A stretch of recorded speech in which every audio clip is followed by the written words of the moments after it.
Chapter 5, Part 1. If you don't do this, you are headed for trouble.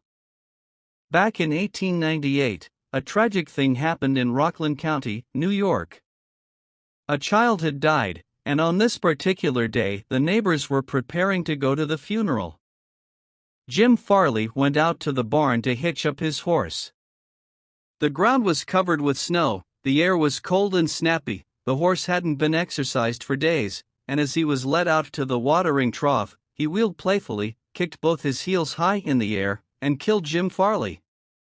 So the little village of Stony Point had 2 funerals that week instead of 1. Jim Farley left behind him a widow and 3 boys, and a few $100s in insurance.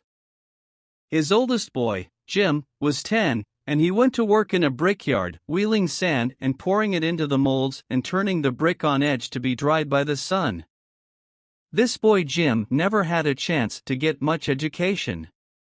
But with his natural geniality, he had a flair for making people like him, so he went into politics, and as the years went by, he developed an uncanny ability for remembering people's names.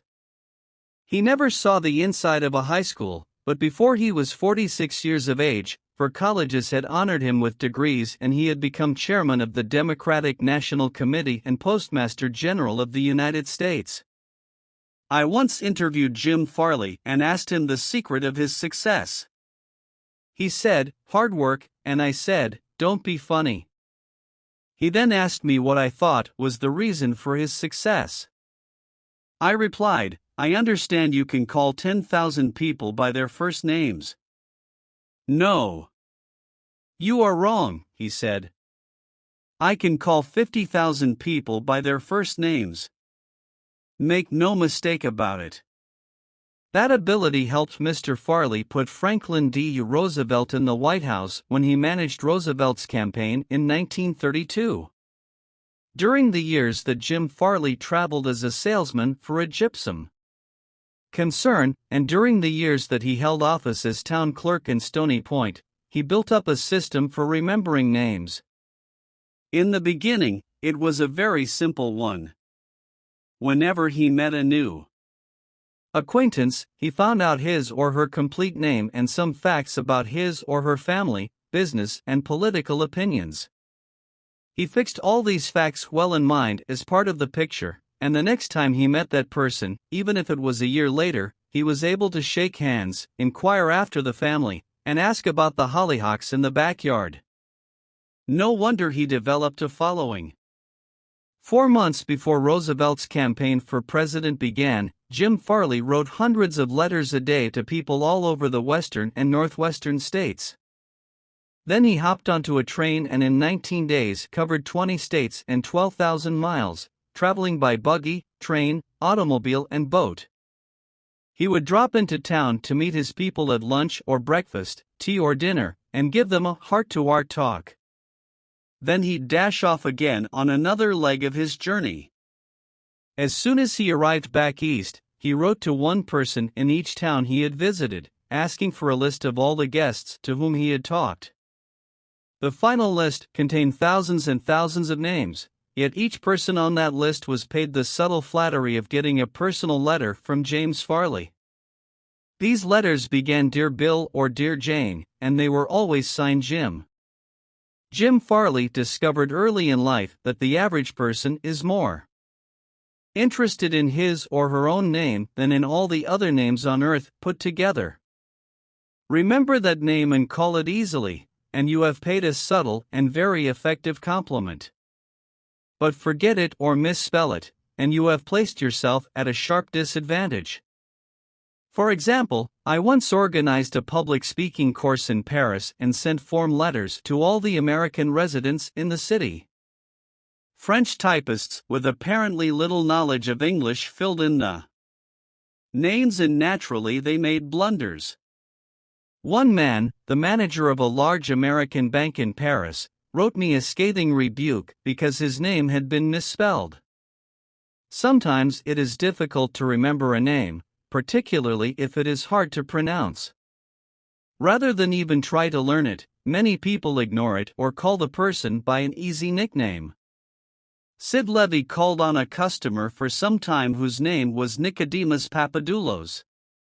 Most people just called him Nick. Levy told us, "I made a special effort to say his name over several times to myself before I made my call. When I greeted him by his full name, 'Good afternoon, Mr. Nicodemus Papadoulos,' he was shocked. For what seemed like several minutes, there was no reply from him at all. Finally, he said with tears rolling down his cheeks, 'Mr. Levy, in all the 15 years I have been in this country, nobody has ever made the effort to call me by my right name.'" What was the reason for Andrew Carnegie's success? He was called the Steel King, yet he himself knew little about the manufacture of steel. He had hundreds of people working for him who knew far more about steel than he did. But he knew how to handle people, and that is what made him rich. Early in life, he showed a flair for organization, a genius for leadership. By the time he was 10, he too had discovered the astounding importance people place on their own name. And he used that discovery to win cooperation. To illustrate, when he was a boy back in Scotland, he got hold of a rabbit, a mother rabbit. Presto! He soon had a whole nest of little rabbits, and nothing to feed them. But he had a brilliant idea. He told the boys and girls in the neighborhood that if they would go out and pull enough clover and dandelions to feed the rabbits, he would name the bunnies in their honor. The plan worked like magic, and Carnegie never forgot it. Years later, he made millions by using the same psychology in business. For example, he wanted to sell steel rails to the Pennsylvania Railroad. J. Edgar Thomson was the president of the Pennsylvania Railroad then. So Andrew Carnegie built a huge steel mill in Pittsburgh and called it the Edgar Thomson Steel Works. Here is a riddle. See if you can guess it. When the Pennsylvania Railroad needed steel rails, where do you suppose J. Edgar Thomson bought them? From Sears, Roebuck? No. No. You're wrong. Guess again. When Carnegie and George Pullman were battling each other for supremacy in the railroad sleeping car business, the Steel King again remembered the lesson of the rabbits. The Central Transportation Company, which Andrew Carnegie controlled, was fighting with the company that Pullman owned. Both were struggling to get the sleeping car business of the Union Pacific Railroad, bucking each other, slashing prices, and destroying all chance of profit. Both Carnegie and Pullman had gone to New York to see the board of directors of the Union Pacific. Meeting one evening in the St. Nicholas Hotel, Carnegie said, "Good evening, Mr. Pullman, aren't we making a couple of fools of ourselves?" "What do you mean?" Pullman demanded. Then Carnegie expressed what he had on his mind, a merger of their two interests. He pictured in glowing terms the mutual advantages of working with, instead of against, each other. Pullman listened attentively, but he was not wholly convinced. Finally, he asked, "What would you call the new company, and?" Carnegie replied promptly, "Why, the Pullman Palace Car Company, of course." Pullman's face brightened.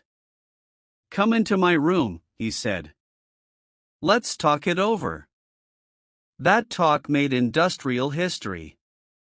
This policy of remembering and honoring the names of his friends and business associates was one of the secrets of Andrew Carnegie's leadership. He was proud of the fact that he could call many of his factory workers by their first names, and he boasted that while he was personally in charge, no strike ever disturbed his flaming steel mills. Benton Love, chairman of Texas Commerce Bankshares, believes that the bigger a corporation gets, the colder it becomes. "One way to warm it up," he said, "is to remember people's names. The executive who tells me he can't remember names is at the same time telling me he can't remember a significant part of his business and is operating on quicksand."